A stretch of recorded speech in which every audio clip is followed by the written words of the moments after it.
నేటి భువన విజయ సభను రంజింపజేయండి. ఇక ఆంధ్ర భాష మాటల్ని స్తుతిస్తూ సమస్యలను దత్తపదాలు ఆధారం చేసుకొని ఆశ కవితా వినోదం సాగిద్దాం.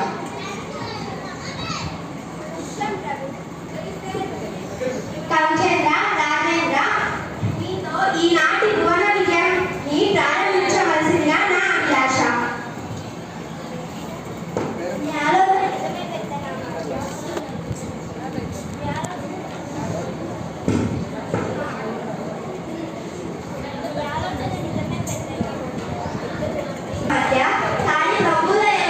ఎన్నో భాషలుండగా కూర్చుకోవడానికి గల కారణం ఏమిటో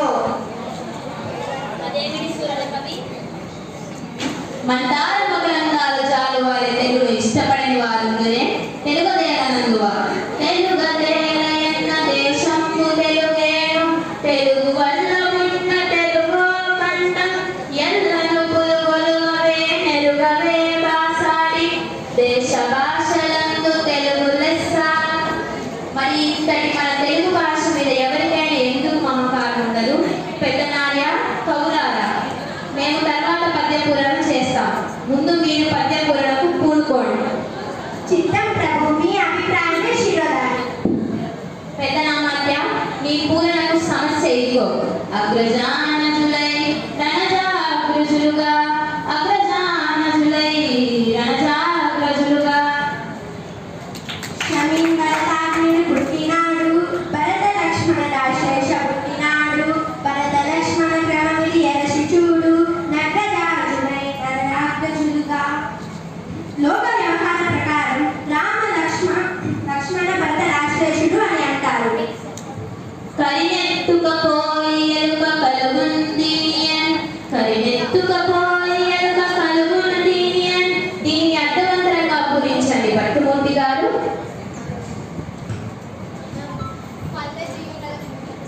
పల్లె జీవనలకు సుపరిచితమైన సమస్యనిచ్చారు మహారాజా.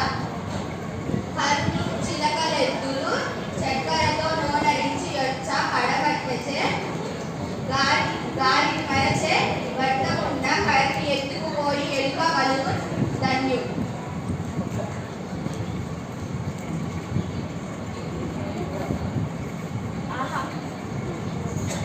ఆహా, ఎంత అద్భుత పూరణ! ఏనుగులు రంధ్రంలో పట్టున వెలుగు ఏనుగుని ఎత్తుకుపోవునా? ఆహా, ఏనుగులు ఇసుకలు ఎద్దులు మొదలగు చక్రంతో చేసిన బొమ్మలు, వీటన్నిటిని వ్యాపారి పగలంతా అమ్మి సాయంత్రానికి అన్ని ఎత్తిపెట్టి ఒక్క ఏనుగు బొమ్మని మరిచారు. వెలుగు దీనిని చూసి రంధ్రంలోకి ఈడ్చుకుపోయిందన్న భావం వీణులు ఎందుగా ఉంది. బహుబాబు, కృతజ్ఞతలు మహారాజా. అందుకోండి. గాడిద ఏడ్చెన్ను గదన్న ఘన సంపన్న.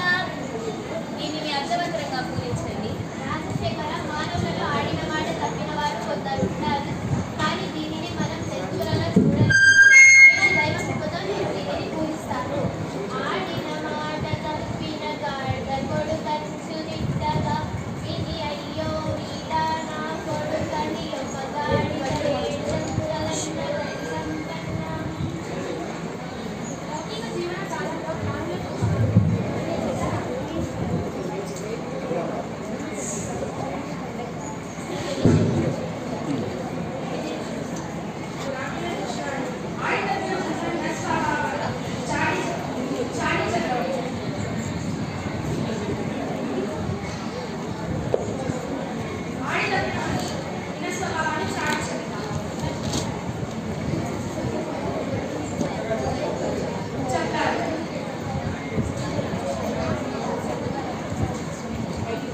కూర్చొని తిమ్మన కవీంద్రుడు లోకనీతిని భీతి లేకుండా పరిపాలించారు.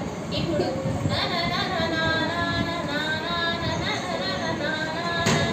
అనే సమస్యను పూరించండి.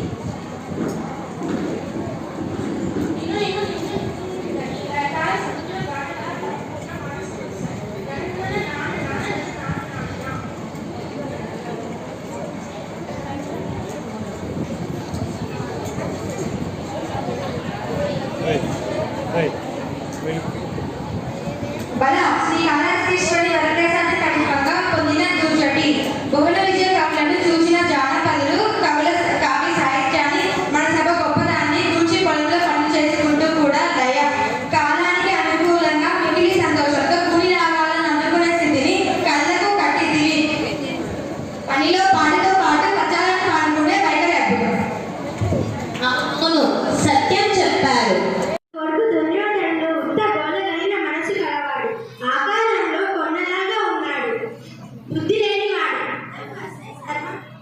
యుద్ధం వస్తే సర్వం నాశనం. పాండవులు గెలుస్తారు, నీ కొడుకు మరణిస్తాడు. పద్యం కొత్తగున్నా అన్నారు చూడు, అద్భుతంగా ఉందయ్యా. తర్వాత పింగళి సూరన్న మా ఆరాధ్య దైవమైన శ్రీహరి దశావతారం గురించి కొందరు పంపించారు. కానివ్వండి, ప్రారంభించండి. శ్రీహరి కోరినట్లే వినిపిస్తాడు. మత్స్యమై జడవిధి వడించి వంచించి కూర్మపు కవ్వపు కొండ మోసే గిడియై హిరణ్యాక్షి కీటడంగించెను. భార్గవుడై క్షత్రపంక్తి జెండే దశరథ రాముడై దశకుంట జగటూర్చే శౌర్యై దుష్టుల సంహరించే. మత్స్యావతారణ సోమకాసుని చంపాడు. కూర్మమై మందరగిరిని మోసి పాల సముద్రం చిలకడానికి సహాయమయ్యాడు. వరాహ రూపంలో హిరణ్యాక్షుని చంపాడు. నృసింహ కశిపుని చీల్చాడు. వామనుడై బలిని పాతాళాన్ని పంపించాడు. పరశురాముడై రావణ దర్పాన్ని కూల్చాడు. శ్రీరాముడై రావణాసుని వధించాడు. శ్రీకృష్ణుడై దుష్టులను అంతం చేశాడు.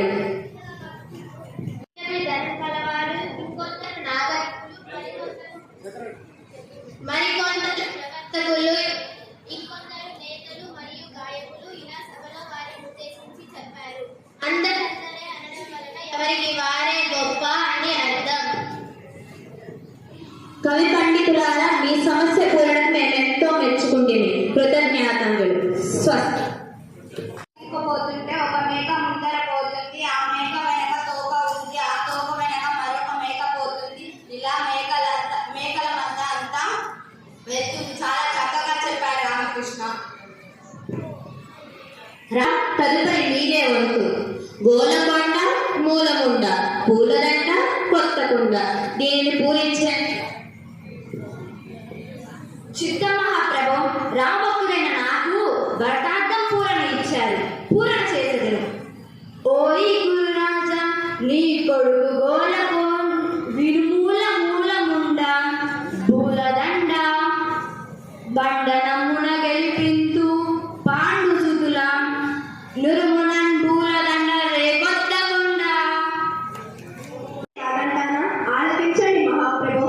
మేక తోకకు మేక తోక మేక, మేక తోకకు తోక తోక మేక, మేక తోకకు మేక తోక మేక, మేక తోకకు తోక తోక మేక, మేక తోకకు మేక తోక మేక, మేక తోకకు తోక తోక మేక, మేక తోకకు మేక తోక మేక, మేక తోకకు తోక తోక మేక, మేక తోక తోక తోక తోక తోక మేక, మేక తోక తోక తోక తోక తోక మేక, మేక తోక తోక తోక తోక తోక మేక, మేక తోక తోక తోక తోక మేక. రామకృష్ణ, తదుపరి మీదే వంతు. మీ పద్య కుంభనాన్ని మేమెరుగునుగాక. మేక మరియు తోక, ఈ రెండు